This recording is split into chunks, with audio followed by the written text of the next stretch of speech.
Quiero comenzar contándoles una historia. Esta es una pareja que conocí, que son amigos míos, son cercanos. Ellos compraron una casa con mucha ilusión, compraron una casa, la casa no era nueva, pero la compraron. Y usted sabe que la casa, no importa si es nueva o no nueva, cuando usted compra una casa siempre hay una ¿qué? Sí, siempre hay una felicidad, una ilusión, porque es una casa muy bonita, una casa con espacio y todo eso, es un paso. Pero resulta que a los meses, esto no sucedió en la semana, pero sucedió en los meses de haber comprado la casa, el aire acondicionado empezó a fallar. Bueno, pero eso pasa, ¿sí o no? Eso le puede pasar a cualquiera. Pero el problema es que después, a los días, ya no pasamos a los meses, sino a los días de que el aire acondicionado, o a las semanas que el aire acondicionado empezó a fallar, comenzó a haber un liqueo en el techo, a haber como una gotera. Ya la cosa se pone más difícil. Con los días, de repente, empiezan a encontrar un polvito, significa que había polilla, había termitas. Es decir, que eso que comenzó muy bonito, con el pasar de los días se convirtió en ¿qué? En una pesadilla. Se convirtió en una pesadilla. Muy lindo comenzó y de repente se empieza a convertir en una pesadilla. Y quiero decirles algo. Cuando yo leo la historia, cuando yo leo los versículos que vamos a leer en un momento, lo primero que se me viene a la mente es esa historia de mis amigos. ¿Por qué? Porque el reinado del rey Saúl comenzó muy bien, comenzó con una victoria. Lo hemos estado viendo durante las últimas semanas. Estamos en una serie que se llama Crónica de Tres Reyes, la vida de Saúl, David y Salomón, que fueron los primeros tres reyes de Israel. Y vamos a estar aprendiendo de sus vidas, pero ya vimos cómo Saúl llega al trono, el pueblo pide un rey, se les da un rey, comienzan el reinado con una victoria, porque lo escogen, él guía a su pueblo a esta victoria. Después fue tanta la emoción, tanta la alegría, que renovaron el reino, es decir, como que ¿cómo sería la palabra? Como que lo reafirmaron. Sí, definitivamente tú eres el rey que tenemos que tener. La gente estaba feliz, al fin y al cabo tenían lo que querían. En el capítulo 12 de Primera de Samuel vemos a Samuel. Samuel ya está viejo, Samuel es un profeta, y viene y él habla delante del pueblo y le dice: mire, yo ya estoy viejo. Ya como que, es más, usted lee el capítulo 12, léalo en su casa y se va a dar cuenta que tiene un tono de despedida, tiene un tono como que ya se acabó.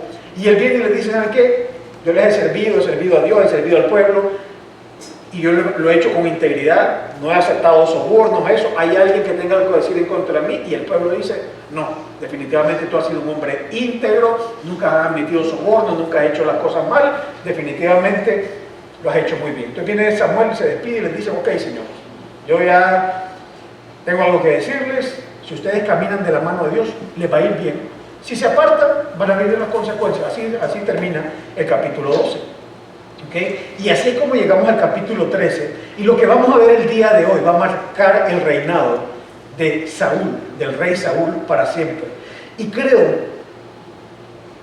yo te invito a que tú abras tu corazón y abras tu mente, no importando la etapa en la vida en la que estés, porque creo que lo que está sucediendo, lo que va a suceder, lo que vamos a aprender en un momento, puede servirnos para nuestra vida. A algunos les va a servir como una advertencia, a otros les va a servir como una explicación de lo que está pasando. Así que vaya conmigo, Primera de Samuel capítulo 13, versículo, y vamos a comenzar leyendo el versículo 1 y versículo 2. Comienza diciendo: Saúl tenía 30 años cuando comenzó a reinar, y reinó 42 años sobre Israel. Saúl escogió para sí 3.000 hombres de Israel, de los cuales 2.000 estaban con Saúl en Micmas y en la región montañosa de Betel, y 1.000 estaban con Jonatán en Geba de Benjamín. Y al resto del pueblo les pidió cada uno a su tienda. Entonces miren lo que sucede acá. Hasta ahora siempre se nos ha hablado de Saúl, nos dan ciertas descripciones y nos dice que Saúl era un hombre alto, que era un hombre bien parecido, esto, lo otro, pero no sabemos cuántos años tiene. Aquí lo que sabemos es que cuando llegó al trono, ¿cuántos años tenía? 30, y que reinó por 42, es decir, que cuando murió tenía ¿qué? Espectacular. ¿Ok? Ahora, se nos dice aquí que él forma un ejército, que él forma su ejército, pero hay otra cosa que también nos dice. Ahora, tengo que aclarar algo: la historia que vamos a leer hoy, no sabemos cuántos años tiene. Ahí solo se nos da el dato general, pero no sabemos específicamente qué edad tiene cuando se da la historia.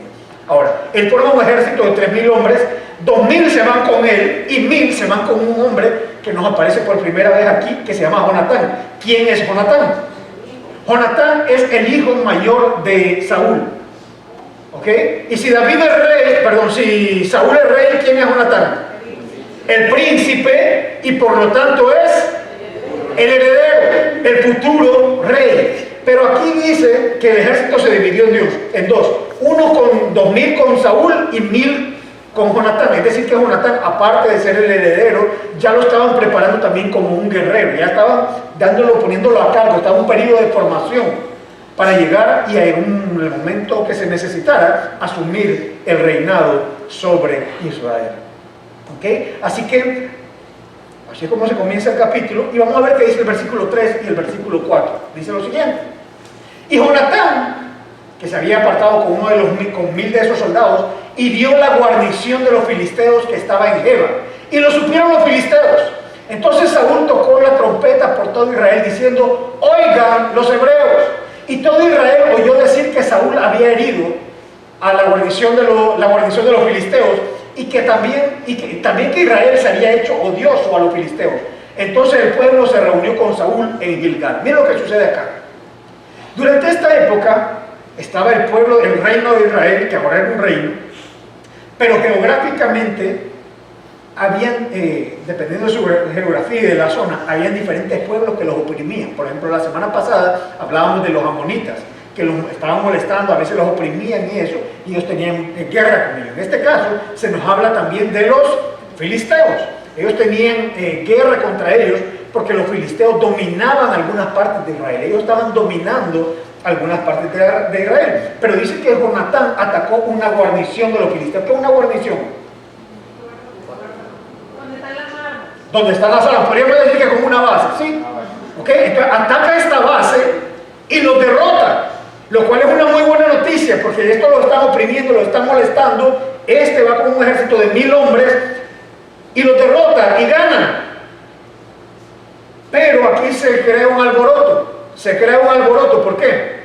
Del lado de los dos. Del lado de Israel viene Saúl y manda a que suenen el shofar, la trompeta, que era un cuerno, y anunciándole a la gente: ¡hey, levántense, sublévense! Este es el momento, acabamos de ganarle una batalla, este es el momento, vamos a darle, vamos. O sea, está levantando una revolución, o sea, quitémoslo de encima. Estos filisteos vienen y nos oprimen, no, quitémoslo esto de encima, vamos, levantemos. Ahora, eso pasa en el lado de Israel.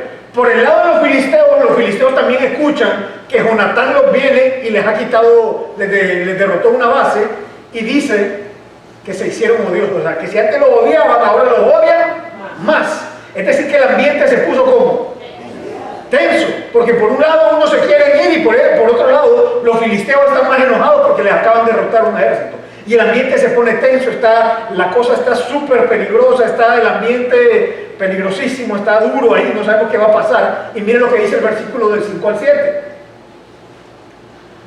Y los filisteos, que era uno de los bandos, los filisteos se reunieron para pelear contra Israel. Es decir, aquí la cosa está dura, pues vamos a darle. Y miren lo que dice: 30.000 carros, 6.000 hombres de a caballo, y gente tan numerosa como la arena a la orilla del mar. Y subieron y acamparon en Micmas, al oriente de Bet-Aven.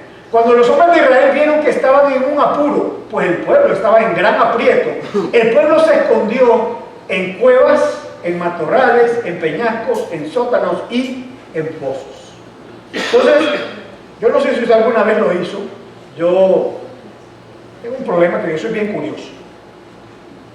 Y no me pasó una vez, me pasó una gran cantidad de veces, que usted encuentra un panal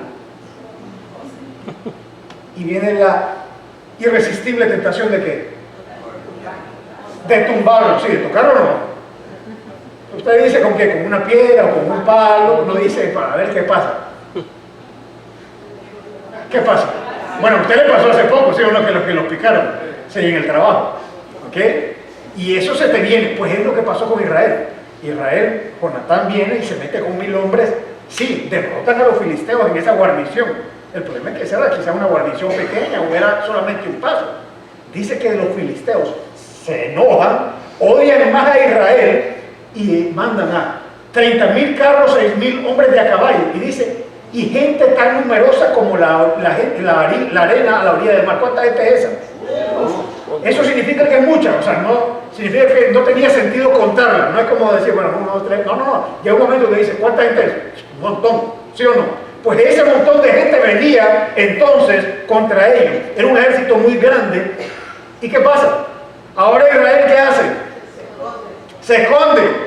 Se esconde en cuevas, en matorrales, en sótanos y en fosos. O sea, durísimo. Saúl se queda con su pueblo, pero sus hombres temblaban de miedo. ¿Ok? Miren lo que dice. Vamos. También algunos de los hebreos que pasaron, miren lo que dice. También algunos de los hebreos pasaron el Jordán a la tierra de Gad y de Galaad, pero Saúl estaba todavía en Gilgal y todo el pueblo seguía tembloroso. Entonces, algunos empezaron a esconder ¿dónde? Donde podían meterse en un matorral, se metían en el matorral. Si había un hueco ahí, se metían en el hueco. Otros salieron y pasaron el Jordán, o sea, salieron de ahí. Y otros se quedaron con Saúl, pero estaban temblorosos, tenían miedo. Entonces él se queda con parte del pueblo, tenían miedo, tenían mucho miedo. Y aquí hay algo interesante. En algún momento Jesús enseña, cuando estaba hablándole a la gente acerca de seguirlo a él, de calcular para seguirlo a él. Jesús le está diciendo, miren, si me quieren seguir, piénsenlo bien. Y le pone una ilustración que muy fácil le podría haber servido a Saúl. Jesús le dijo, miren, si usted va para la guerra, piense primero que si su ejército es suficientemente fuerte ¿para qué? Para hacerle frente al ejército que tiene enfrente. Porque si no lo es, si el otro ejército es más grande, ¿qué es lo más inteligente que se puede hacer? Firme la paz, hagamos paz. O sea, si usted sabe que va a la guerra con un ejército que te va a derrotar, lo más fácil es eso. El problema es que estos se metieron en un rollo, se pusieron de que no, vamos a sublevarnos, vamos a levantarnos, y ahora se les viene un ejército que no podían y tienen mucho miedo. Alguno me podría decir, ajá, Quique, pero ¿y la fe? ¿Dónde está la fe? Aquí hay un problema. Es que la palabra de Dios enseña que la fe viene ¿por dónde? ¿En oír qué? La palabra de Dios. Y aquí no vemos ninguna parte donde Dios haya ¿qué? Donde Dios les haya hablado que se metan en ninguna guerra. No, Dios no les ha dicho nada. ¿Saben lo que sucede? Y esto yo creo que nos sucede a varios de nosotros. Es que nos metemos en cosas sin consultar a Dios. Nos metemos en cosas sin consultar a Dios y después nos escudamos en la fe cuando realmente son ¿qué? Son mis deseos. Entonces nos metemos en el negocio y después, Señor, bendíceme.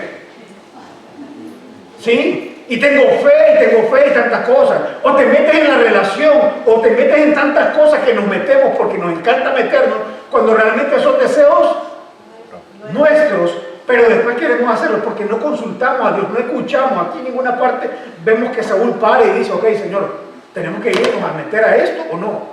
O sea, ¿qué hacemos acá? Entonces, un gran ejército filisteo viene, los israelitas están escondidos y los que quedan tienen mucho miedo. Veamos qué pasa ahora. Siguiente versículo.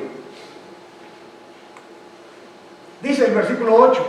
Él esperó 7 días. ¿Quién? Saúl. Conforme al tiempo que Samuel había señalado. Pero Samuel no llegaba a Gilgal y el pueblo se le dispersaba. En algún momento, de alguna manera, no sabemos si en cara a cara o se lo mandó a decir, Samuel le mandó a decir o le dijo a Saúl, le dijo, ¿sabes qué? En 7 días yo voy a llegar allá. En 7 días yo voy a llegar donde estás y ahí vamos a ofrecer un sacrificio, vamos a ofrecer un holocausto. Pero, Saúl espera al profeta, tal como se lo había indicado, por 7 días. El problema es que Samuel no llegaba, y a medida pasaban los días y las horas, el ejército se hacía más pequeño, porque la gente que empezó a desertar, empezaron a dispersarse, ¿ok? Entonces pasaba, o sea, cada día que pasaba de esos 7 días, el ejército se iba haciendo más pequeño porque iban huyendo porque cada día que pasaba con el otro ejército se venía acercando y era un ejército enorme, y cada vez el ejército de Saúl se iba haciendo más pequeño. ¿Cómo usted cree que se sentía Saúl? Miedo. Y hay un problema con el miedo, y es que el miedo no es un buen consejero. Las cosas que hacemos en temor, tenemos que tener mucho cuidado. El apóstol Pablo escribe y le dice a Timoteo, porque Dios no nos ha dado espíritu de temor, sino de poder, de amor y de dominio propio. Pero no podemos negar que el temor es la raíz de muchas de las decisiones que tomamos, ¿o no? Yo he escuchado a más de una mujer o más de un hombre que me ha dicho, tuve miedo que no apareciera otra persona y me casé con él o me casé con ella, porque tuve miedo. O tuve miedo que pasara esto y me metí en el negocio. Tuve miedo de lo de los papeles e hice lo otro. Tuve miedo de esto, el temor, y nos va moviendo y nos va moviendo. Y quiero decirte algo, te repito, el miedo no es buen consejero. Y Saúl estaba a punto de aprender esto. Samuel le dijo, espérame 7 días, esperó y no llegaba. Pasaban las horas, pasaban los días y no llegaba. El pueblo se empezó a dispersar. Versículo siguiente. Entonces Saúl dijo, traedme el holocausto y las ofrendas de paz, y él ofreció el holocausto. Entonces Saúl esperó por 6 días. Aún esperó parte del séptimo. Aún esperó los séptimos días, el séptimo día. Pero su paciencia, los nervios, el temor, no pudieron más. Ya no pudo más. ¿Qué podría haber pasado por la mente de Saúl? Que Samuel es muy irresponsable, ¿sí o no? ¿Por qué? Porque no viene. No se da cuenta de la seriedad de esto. No le importa. Voy a tener que hacer las cosas yo. Voy a tener que hacer las cosas yo. Voy a tener que actuar yo. La gente se le empieza a ir, se le sigue yendo, se le sigue yendo. Saúl decide tomar las cosas en sus manos y decide ofrecer el sacrificio él mismo. Error. Porque el ofrecer sacrificio era algo que solamente le estaba permitido a los sacerdotes. Únicamente a los sacerdotes. Y Saúl era ¿qué? Rey, pero no era sacerdote. Saúl está desesperado. Viene un ejército enorme. El ejército enorme ese viene. Su gente está desertando. Samuel no llega. La pregunta es: ¿por qué tanta ansiedad para un sacrificio? Si realmente yo en ninguna parte leo en la Biblia que diga que antes de ir a la guerra tienes que ofrecer un sacrificio. ¿Por qué? ¿De dónde sale ese pensamiento? Lo que sucede es que la última vez que el pueblo de Israel se encontró en una desventaja numérica contra otro ejército, Samuel ofreció un sacrificio y Dios le dio la victoria. Entonces, ¿de dónde venía el pensamiento de Saúl? De la experiencia pasada. Y muchos de nosotros pensamos que como una vez pasó, ¿qué va a suceder? Siempre va a pasar. Y quiero decirte algo, Dios siempre obra, Dios es fiel, pero Dios no siempre hace las cosas de la misma manera. Cuando usted ve los milagros de Jesús, Jesús hacía los milagros de muchas maneras. A veces les decía, sé sano, y se sanaba. A veces los tocaba. A veces escupía en el barro, hacía lodo y untaba los ojos. En el caso de un sordo, le metió los dedos en los oídos y digo, ¡pah! Y se lo destapó. O sea, había caso. Cada caso. Era el mismo Dios obrando de diferentes maneras. Pero muchos de nosotros queremos seguir ¿qué? Fórmulas. Y Dios no es un Dios de fórmulas, sino un Dios de ¿qué? De relación. Dios es un Dios de relación. Siempre, obviamente, siempre va a obrar de acuerdo a su palabra, pero no siempre va a obrar de la misma manera.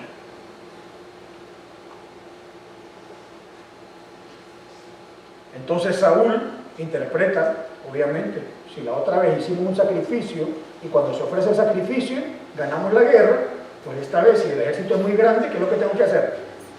Ofrezcamos sacrificio. Entonces va y ofrece él el sacrificio, porque ¿qué pasaba con Samuel? No llegaba, y era el séptimo día, y todavía en medio de 7 días, y ya hoy es el día 7 y no llega, y ofreció él el sacrificio. Versículo 10. Y sucedió que tan pronto como terminó de ofrecer el holocausto, o sea, el hombre había terminado apenas de hacer esto, he aquí que Samuel vino y Saúl salió a su encuentro para saludarle. Justo termina de hacer eso y Saúl le sale a recibir. Una pregunta, ¿cómo hubiera salido usted a recibir a Samuel? ¿Molesto? ¿Sí o no? Con cara. Ey, te tardaste. Con reproche. Entonces lo sale a recibir y seguramente no sabemos con qué cara salió. Pero mire lo que dice, 11 y 12. Pero Samuel dijo, ¿qué has hecho? Yo creo que, en lo personal, creo que esta es una pregunta que incluye frustración de parte de Samuel. Samuel dijo, ¿qué has hecho? Y Saúl respondió, miren la respuesta de Saúl. Como vi que el pueblo se me dispersaba, ¿sabes? Se estaban yendo todos, que tú no llegabas dentro de los días señalados, que los filisteos estaban reunidos en Misma, me dije, ahora los filisteos descenderán contra mí en Gilgal, y no he implorado el favor del Señor. Así que me vi forzado y ofrecí el holocausto. O sea, mis hombres se iban. Tú no llegabas, como habías prometido, por cierto. Los filisteos vienen. Y me vi obligado.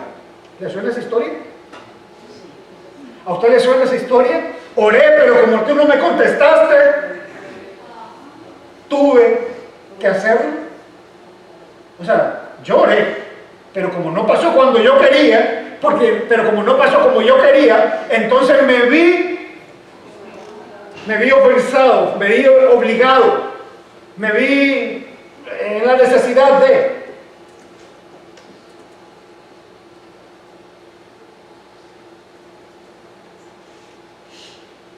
¿Cuántas veces nos pasa esto en la vida? Vamos a ver, versículos 13 y 14.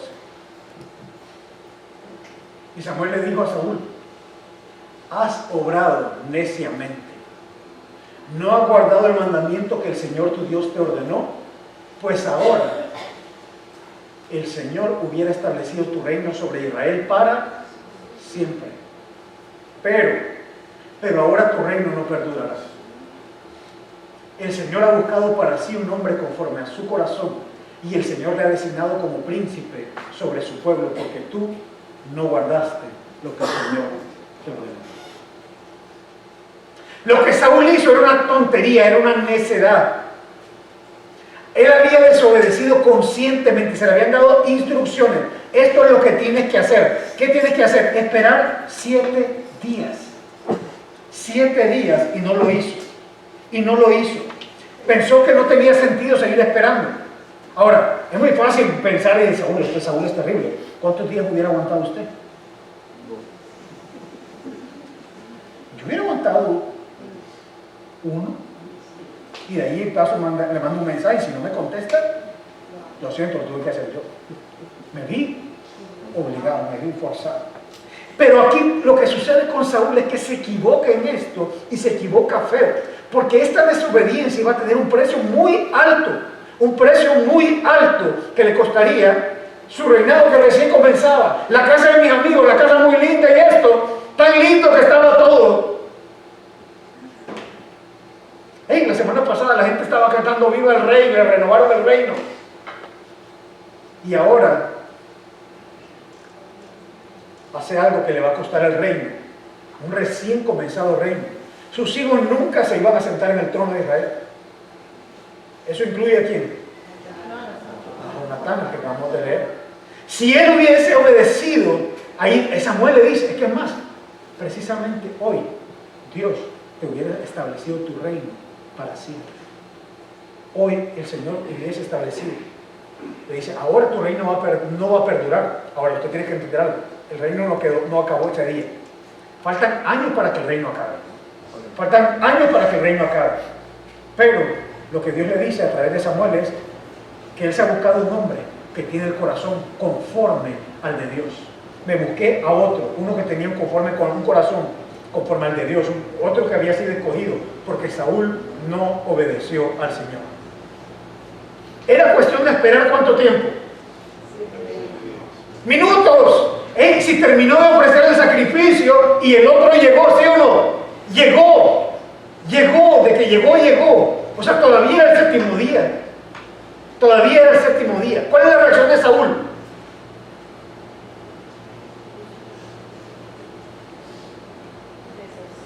¿Sabe cuál es la reacción de Saúl? No sabemos porque la Biblia no dice. No sabemos. Parece que Saúl no tuvo reacción de esto que le dijeron.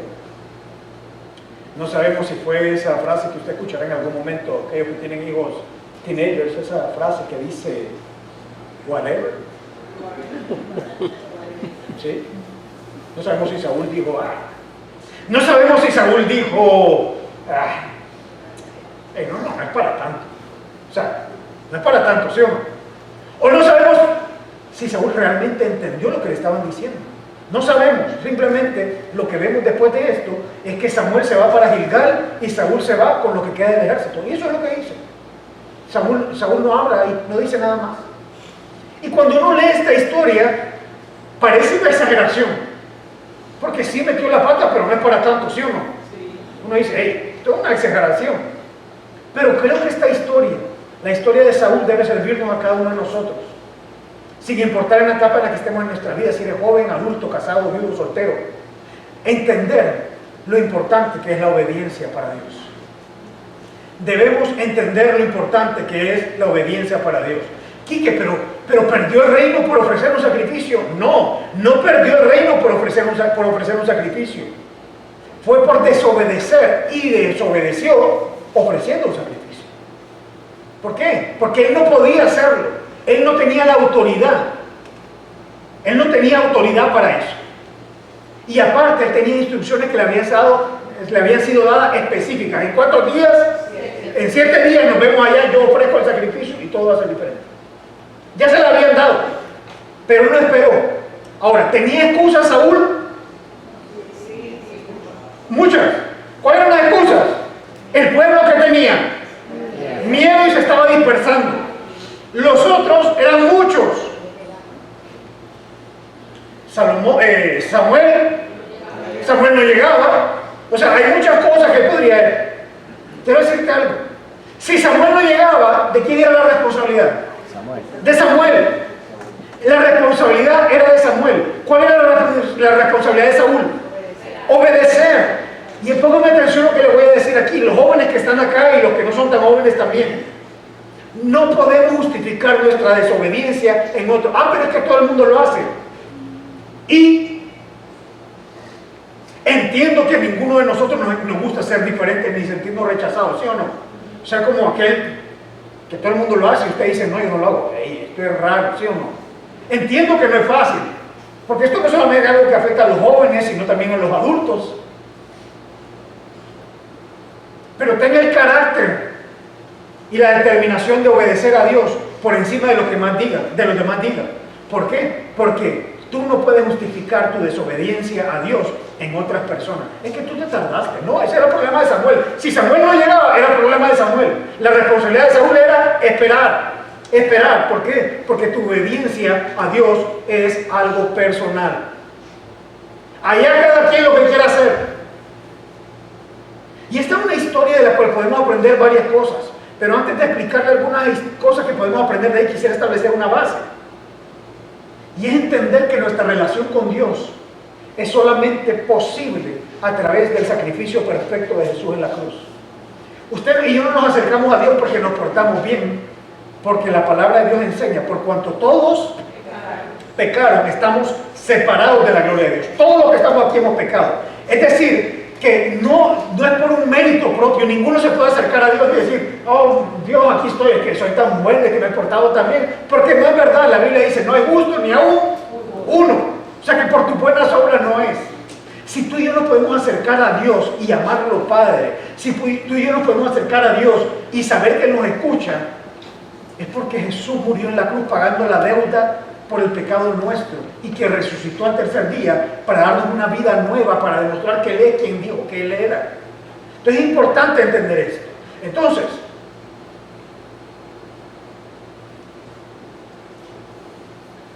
Ricardo, María José es tu hija mayor, ¿sí? Vale. Una pregunta, ¿cuándo ella comenzó a ser tu hija? En el momento, ¿a qué edad como que los niños ya empiezan? Usted les dice, haga esto y lo hacen. No pasa eso. No pasa eso. Pero digamos que ya tienen que entender. ¿Qué pasó, Salitas? A los 2, 3 años, sí, que usted le dice, niño, no toque eso, el niño le dice. ¿A qué edad empezó? ¿A los 2, 3 años que ya tío empezó a obedecer? ¿O desde que antes que naciera? Desde antes de nacer. Desde antes, ella siempre fue tu hija, ¿sí o no? Lo después, ¿por qué obedece? Porque es hija, no para ser hijo. Esto es importante entenderlo. Ella ya era hija. Ella desde el momento en que Silvia, que está allá con los niños, quedó embarazada, desde ese momento era su hija. Desde ese momento era su hija. Ahora, ¿ya obedecía? No. Nació la bebita, María José a la derecha. Nada, ni atención, no entendía. Pero llegó un momento donde el entendimiento lo va aprendiendo, donde va caminando, donde su entendimiento se va abriendo, y entonces María José a la derecha, pues no toque eso, y ya la niña o el niño entiende eso. Pero la obediencia no es un requisito para la relación tiene que prevalecer, es primero que la obediencia. Ahora, el problema es que muchos se escudan en este argumento para desechar la obediencia y dicen, igual soy hijo, ya no importa. No, la obediencia, usted obedece porque es hijo. La obediencia muestra que tú eres un hijo. Pues lo mismo pasa con Dios. Somos hijos por su gracia y su misericordia. Pero ahora que eres hijo, aprendamos a obedecerle a nuestro Padre Celestial. Porque los mandatos que Dios nos da, no nos los da porque Dios está en el cielo y dice, vamos a ver cómo los hago infelices, vamos a ver. No, Dios es un Dios que te ama y que tiene un estándar, sí tiene un estándar, pero en sus mandamientos, por ejemplo, no mentirás. ¿A quién no le conviene que mientas? ¿A ti o a Dios? A mí. Si tú mientes, a Dios no le gusta el pecado, pero el afectado y enredarse en una vida de mentira, eres tú y soy yo.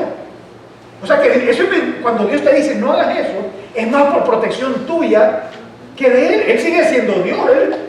No es que cuando tú mientes Dios y entra una crisis en el cielo, no. Dios está sentado en el trono y sigue siendo Dios. Pero tenemos que aprender a obedecer, ¿ok? Y tenemos que entender la importancia de la obediencia. No, pero es que eso era en el Antiguo Testamento, eso no es así. Jesús me enseñó, el que me ama guardará mis mandamientos. Ahora, la diferencia es que yo no las guardo para ser hijo, sino porque soy hijo de Dios ya, ¿ok? Entendiendo eso, tenemos que comprender que los mandamientos de Dios son pruebas de fe y de obediencia. Porque cuando Dios te dice, di la verdad, ¿por qué no decimos la verdad a veces? Dígame. Porque nadie la dice. Por miedo. ¿Porque miedo a qué? Porque duele. ¿Miedo a qué? A las consecuencias. Entonces, cuando yo vengo y digo la verdad, estoy dando un paso de fe, estoy confiando en que Dios va a cuidar de mí. Mi parte es decir la verdad con todas sus consecuencias. Y que venga lo que tenga que ver, pero Dios honra lo que le honra. Cuando yo digo la verdad, cuando yo hago las cosas de la manera correcta, estoy mostrando que mi confianza, que confío en Dios. Mi obediencia muestra mi confianza en Dios. Cuando usted lee Hebreos capítulo 11, se va a dar cuenta que todos, ese ejemplo, eso es un capítulo que habla de todos los hombres de la fe, pero todos esos hombres de la fe, todos, ¿qué hicieron? Obedecieron. Dios le dijo a Abraham, sal de tu tierra, de tu parentela, a la tierra que te mostraré. ¿A dónde? Yo te voy a decir. Imagínese que usted a los 75 años alguien te diga, deja todo lo que conoces y vete a donde yo te digo. Y Abraham le creyó. Pero ¿cómo se sabe que Abraham creyó? Porque obedeció. Si no hubiese obedecido, por mucho que él dijera creo, es que no cree. Lo mismo pasó con Noé, lo mismo sucedió con cada hombre de Dios. Ahora, hay una cosa importante entender, y es la posición en la que Saúl se encontraba en este momento. Saúl se encontraba en una situación donde lo venían a atacar, donde su ejército se estaba dispersando, donde el otro no llegaba. Podemos decir que estaba en una situación de emergencia. En una situación de emergencia.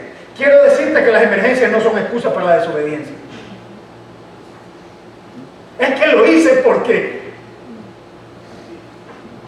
Y ahí el rango de excusas es amplio, ¿sí o no?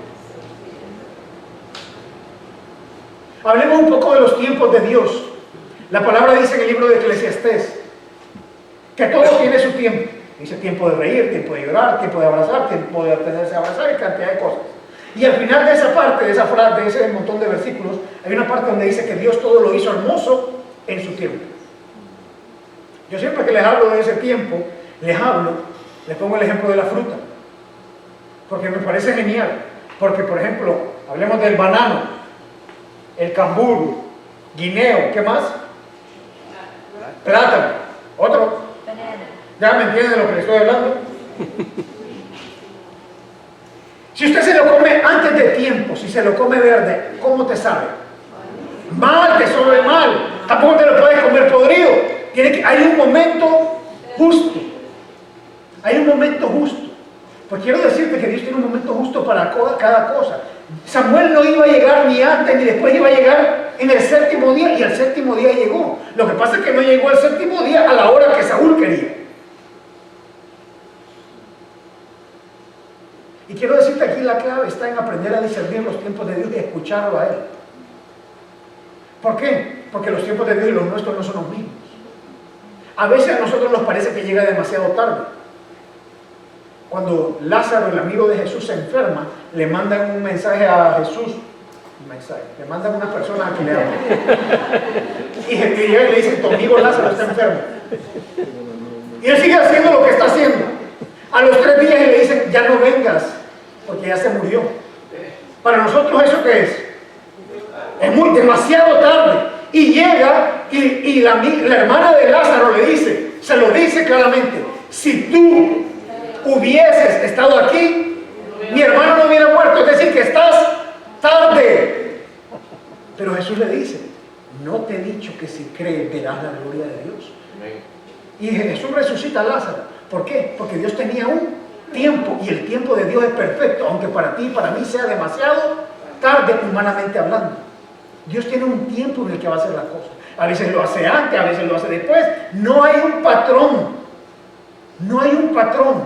La clave está en dejarnos guiar por Dios. En dejarnos guiar por Dios. Porque la tentación está en resolver las cosas a nuestra manera. Esa es la tentación, en nuestras fuerzas.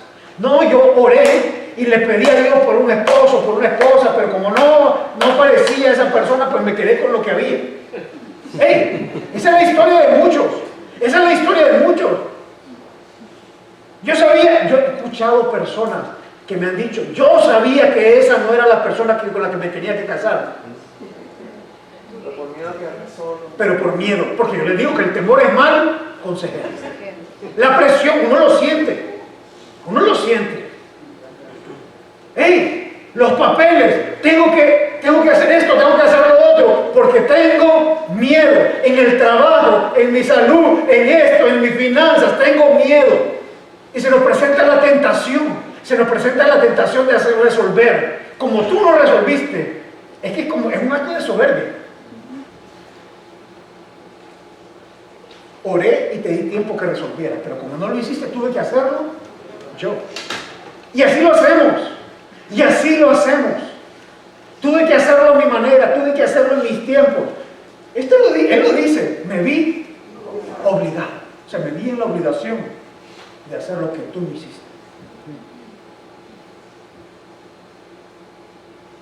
Y el problema es que terminamos desobedeciendo a Dios. Y parece ser, cuando leemos esta historia, que la desobediencia para Dios no es un tema secundario.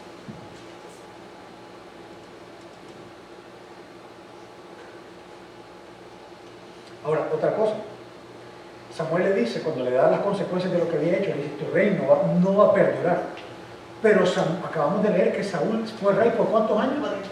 42 años. 42 años más, es decir, que las consecuencias él no las vio el siguiente día. El siguiente día se puso su corona y siguió la vida de rey. Él desobedeció ese día, pero el siguiente día seguía siendo el rey Saúl. Y eso es peligroso, porque no vemos las consecuencias inmediatas.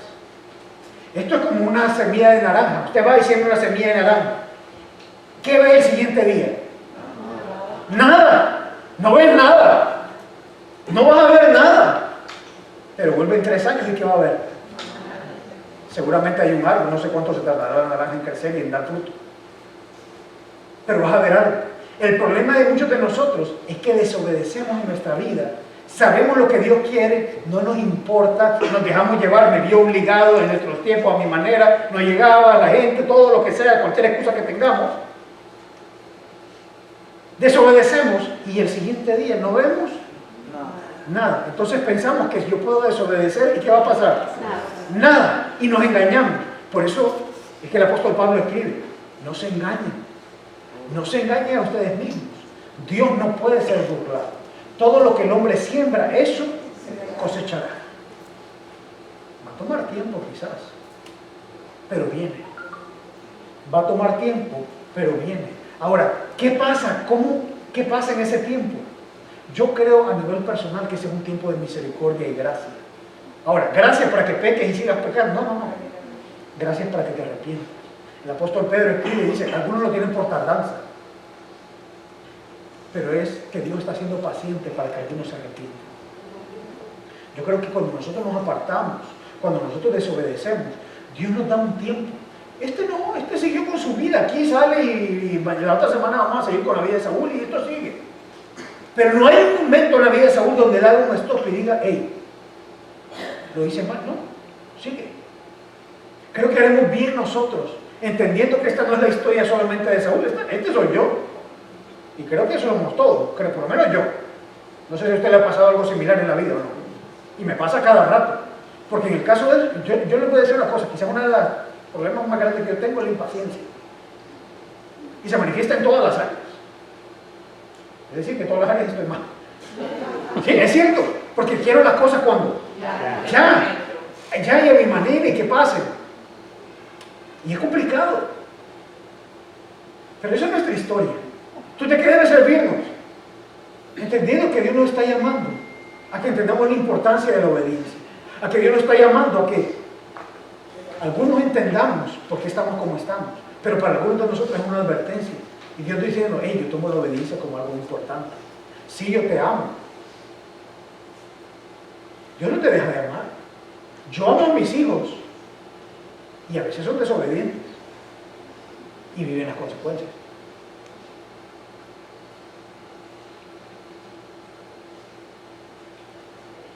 ¿Qué más? Este punto va quizás especialmente para los padres, pero creo que nos afecta a todos, nos influye a todos. Nuestra desobediencia no solo nos afecta a nosotros, afecta a la gente que nos rodea. Saúl no entendió que él no veía la conexión, él no vio la conexión que existía entre él ofrecer un sacrificio y que años después Jonatán no se sentara en el trono. No entendió. Pero eso que él hizo allá tuvo una consecuencia para que esto nunca llegase a pasar. Porque lo que nosotros hacemos tiene consecuencias sobre nuestra gente. Usted tiene que entender algo.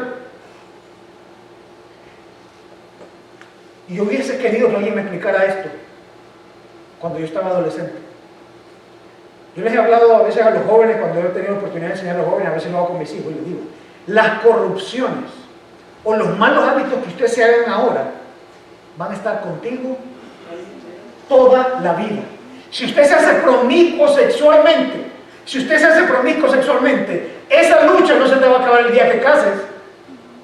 Cuando te cases la vas a disfrazar, te vas a esconder o va a evolucionar. Pero la lucha la vas a tener sécula secular, para siempre. Vas a seguir con esa misma lucha. Quizás vas a tener un momento donde lo vas a eliminar, pero la lucha la vas a tener. Si tienes problemas de droga, de alcohol, no, pero yo estoy rehabilitado. Si no entiendes que esa lucha la tiene, y eso está ahí, está exactamente igual o peor. Está ahí a un trago de volver a eso o peor que como estabas. La mentira, el chisme, el odio, el rencor. Entonces tenemos que entender que eso, que quizás, bueno, pero es que fueron tantos años, quiero decirte que eso tiene una conexión sobre tu vida, y si tiene sobre tu vida, va a tener una influencia sobre tus generaciones. Aunque tomaste esa decisión, ese primer trago, y ese primer marihuana, y ese primer línea de coca y todo eso, o esa primera relación, o esa primera pornografía, pero tenías 14 años, y ahora tienes 45, pero tiene una influencia. Tiene una conexión, porque nuestra obediencia o nuestra desobediencia, como fue en el caso de Saúl, tiene una influencia sobre la gente que nos rodea. No solamente nuestros hijos, la gente que me rodea tiene problemas con eso. Son afectados por eso, positivo o negativamente. Porque es muy fácil decir, es mi vida, ¿sí o no que es mi vida? Sí, es tu vida, está bien. Y la vivo como quiera, la puedes vivir como quiera. Pero eso no significa que no va a afectar a la gente.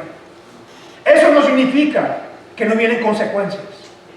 Has actuado neciamente, le dijo Samuel a Saúl. Hoy era el día en que Dios podía haber consagrado tu reino, lo iba a apartar y vas a ser rey y tú ibas a perdurar para siempre. Pero desobedeció. Porque Dios bendice a los que le honran, Dios honra a los que le honran. Yo quisiera invitarte a que te pongas en pie.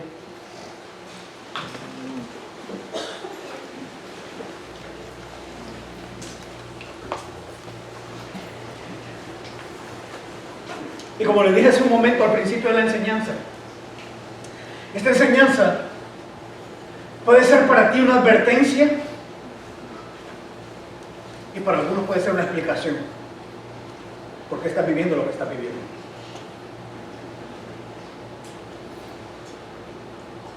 Pero sea cual sea el caso, ya sea una advertencia o sea una explicación de lo que estás viviendo, la clave está en que tú y yo podemos venir delante de Dios, arrepentirnos y decirle, Señor, aquí estoy.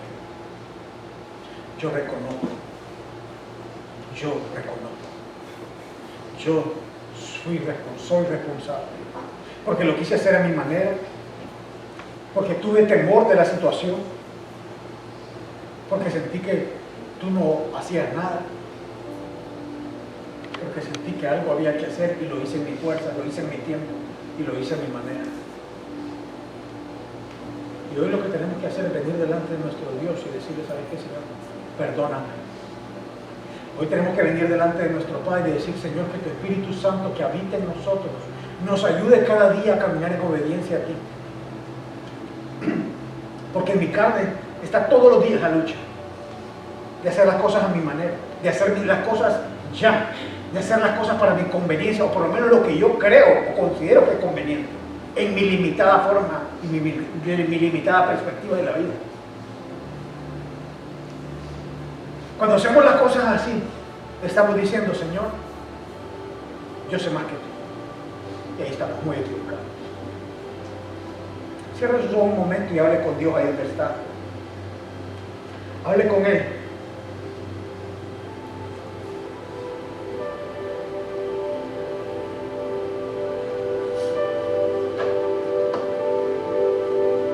Padre, venimos delante de ti, Señor. Y te damos gracias porque entendemos que solamente a través del sacrificio de Jesús en la cruz que podemos acercarnos a ti, que podemos ser llamados tus hijos. Es solamente a través de Jesús que tenemos la certeza que somos escuchados por ti, mi Dios.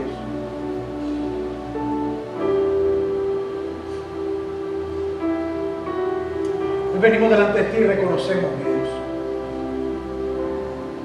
que la historia de Saúl es muy fácil, nuestra propia historia. Porque aun cuando tú nos has dicho qué hacer, nos has hablado de tiempo, nos has hablado de forma, muchas veces hemos querido hacer las cosas a nuestra manera, en nuestros tiempos, Señor. Por temor o motivados de mil cosas, quizá con mil excusas también, pero son simplemente eso, excusas. Y hoy te pedimos perdón. Porque a veces hasta hemos dicho, me vi en la obligación. Es como que si tú no obras, voy a hacerlo yo. Y te pedimos perdón por eso, Señor. Porque es soberbia.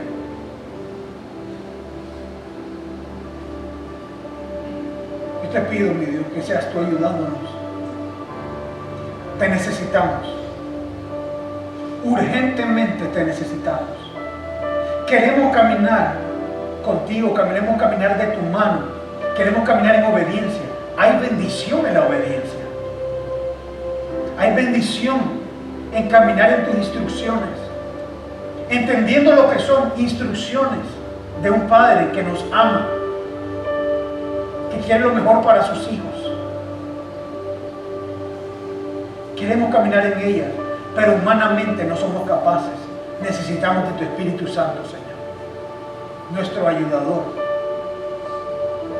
el que nos asiste, el que nos ayuda cada día en medio de nuestra debilidad.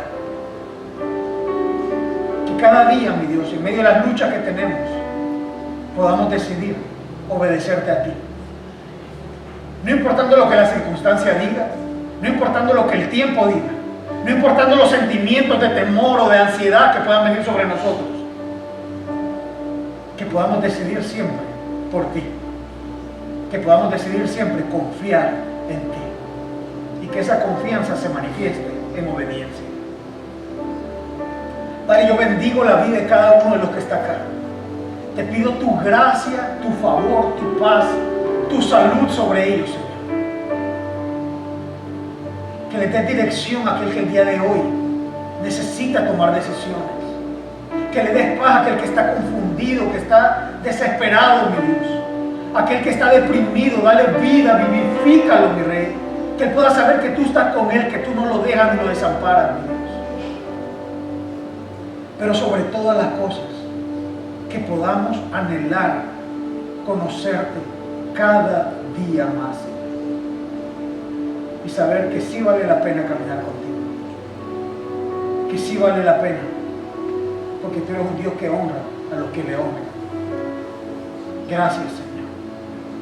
Queremos darte a ti la gloria, queremos darte a ti la honra, porque solamente tú te la mereces. En el nombre de Cristo Jesús.